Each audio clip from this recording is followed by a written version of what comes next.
আসসালামু আলাইকুম রহমতুল্লাহ। ইসলামের আলো চ্যানেলের দিনী ভাই ও বোনেরা, আমি আশা করি আল্লাহ তাআলার অশেষ রহমতে আপনারা সকলেই ভালো আছেন, সুস্থ আছেন, আলহামদুলিল্লাহ। দিনী ভাই ও বোনেরা, আজকে আমি আপনাদের জন্য দোয়া কবুল ও মনের আশা পূরণের এমন একটি শক্তিশালী কোরআনী আমল নিয়ে হাজির হয়েছি। যদি কোনো ব্যক্তি নির্জন ঘরে বসে একাকী এই ছোট্ট আমলটি শুধুমাত্র 3 দিন করে, মহান আল্লাহ তাআলা তার সকল দোয়া কবুল করে নেবেন, আশা আকাঙ্ক্ষা চাওয়া পাওয়া সকল কিছু পূরণ করে দিবেন ইনশাআল্লাহ।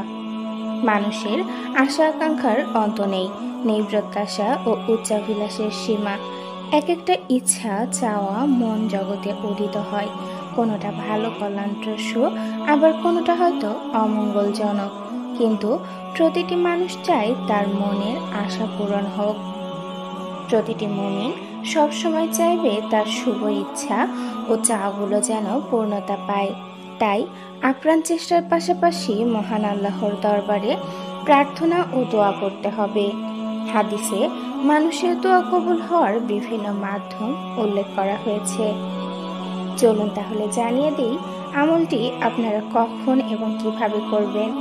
এই আমলটি করার জন্য একটি নির্জন ঘরে জায়নামাজ বিছিয়ে প্রথমত 2 রাকাত নফল নামাজ পড়ে নিতে হবে। খেয়াল রাখবেন, যখন আমলটি করবেন তখন যেন সেই ঘরে কোনো বাইরের কেউ প্রবেশ না করে।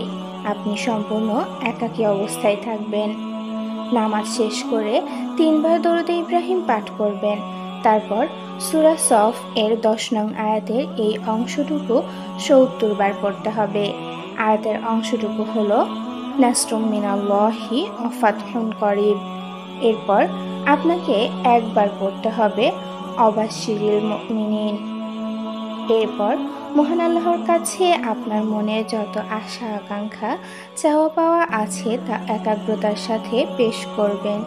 ইনশাআল্লাহ মহান আল্লাহ তাআলা আপনার সকল দোয়া কবুল করে নেবেন, আপনার মনের সকল আশা আকাঙ্ক্ষা পূরণ করে দিবেন। মহান আল্লাহ তাআলা আমাদের সবাইকে যথার্থভাবে এই ছোট্ট আমলটি করার তৌফিক দান করুন, আমিন।